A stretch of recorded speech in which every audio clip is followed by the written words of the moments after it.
Over a matter of days, my body began to fail me. At first, my arm began to lose sensation. I was unable to feel the water beating against my arm in the shower.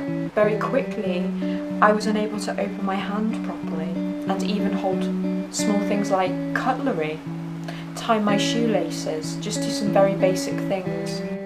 I went to work. I had no idea what to do. I just needed somebody to tell me what to do. And they said, look, you need to go to hospital. And I'm glad they told me this, because by the time I saw a medical professional, I'd lost the ability to not only move my jaw, move my arm, smile, eat. I was unable to find words in order to communicate. And at first, medical professionals thought that I was having a stroke, or I'd had a series of strokes. But then after many, many tests, alone in a hospital cubicle, I was then told that I had multiple sclerosis. Multiple sclerosis was not part of the plan. Nobody sat down with me whilst I was in hospital to tell me that everything will be okay. You can get through this. And hey, this is what life can be like with multiple sclerosis.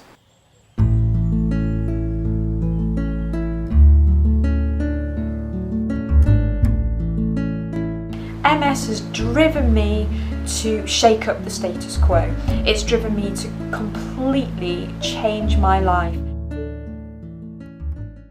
After making my decision to take up kayaking, I found myself my own personal kayak coach, Chris Brain. Well, when Sonja first got in contact with me about doing something, about going paddling, we first met up in Llangollen, and to be perfectly honest, even though she was full of enthusiasm, full of motivation and full of excitement about taking on a new challenge, she was physically quite weak. She would struggle to do a full day out on the water, and even simple things like helping to carry boats and to move stuff around, move kit and equipment, was really like a major task for her, and something that she really, to be honest, couldn't do very much of at all at the start. It's back in November, ever since I first met Chris Brain for our first coaching session, and we just decided over a cup of tea, what should we aim for as the first goal? And we just casually said, oh, let's do Scotland coast to coast. Had a little giggle, thought, yeah, let's do Scotland coast to coast. So we've been planning this now for 6 solid months, and I just cannot believe it's here. I've got all these wonderful people to do it with as well. Let's all pull a moonie.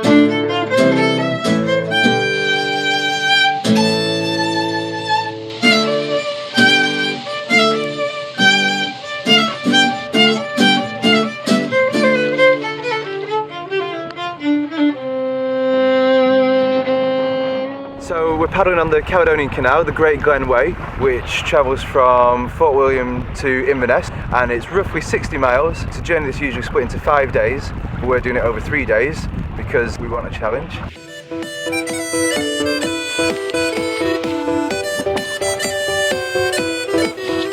So when I was paddling in the middle of the loch, we had a very rumbly thunderstorm come out of absolutely nowhere. We had lightning, we had big waves, we had raindrops the size of pound coins. To start off with, I thought, this is rather amusing, isn't it? I had an edge of fear, but the fear went away with this strange comfort of actually, there's nothing we can do about it. When you're out there in the middle of nature, it makes you very mindful, and you really appreciate the small things, from even the raindrops bouncing on your skin to how they feel, to the sound of the rumble of the thunder and how that can make you feel in the pit of your belly, because you can almost feel everything through the whole of your body.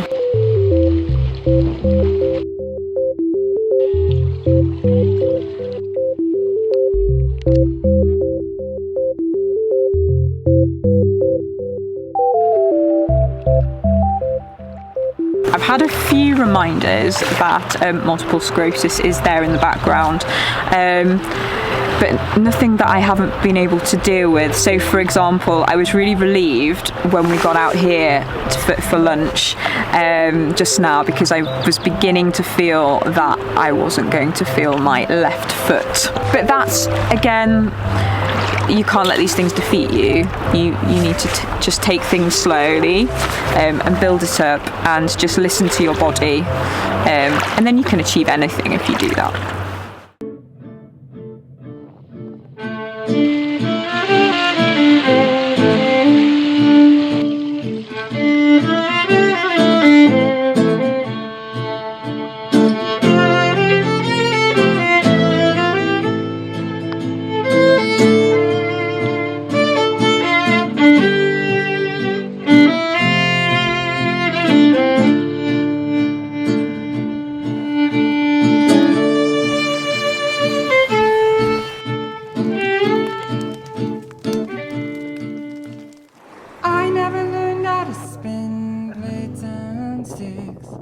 But I have a cat that makes me look just like a bird. Just like a bird. This morning we had a bit of trauma. I don't even know what time it was, but I think it was just beginning to be light, wasn't it? Yeah. And I woke up with alarm because half of the tent was going up in the sky. So I was like, Beth, we're flying away! You can't hear it now, but the wind has been going at it. It really has.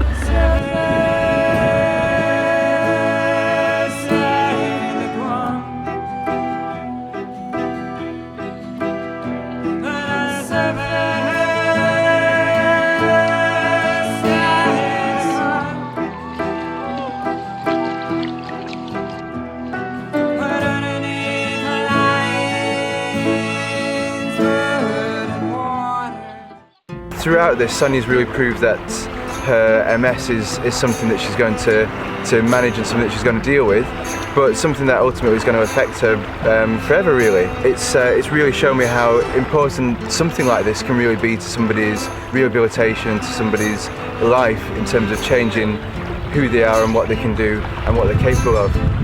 Throughout this, she's always proved to me that actually she really can do this, and that she is very capable for sure.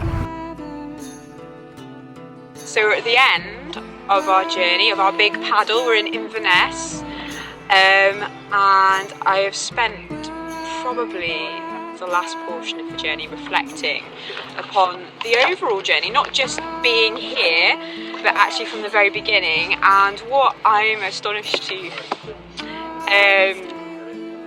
sort of think about is actually this time last year I was finding it incredibly difficult to climb stairs at work. If I had to walk, say, for more than 45 minutes around town, I'd have to whip out my stick. And now here we are, having paddled through sleet, crazy waves, wind, rain, everything that Mother Nature can throw at us, across Scotland, 90 kilometres of it, and I feel quite overwhelmed and just so happy. So it really has made me realise that through sheer work and determination, it is possible to achieve anything, and that no matter what life throws at you, no matter how difficult that may be, it is still always possible to follow your dreams.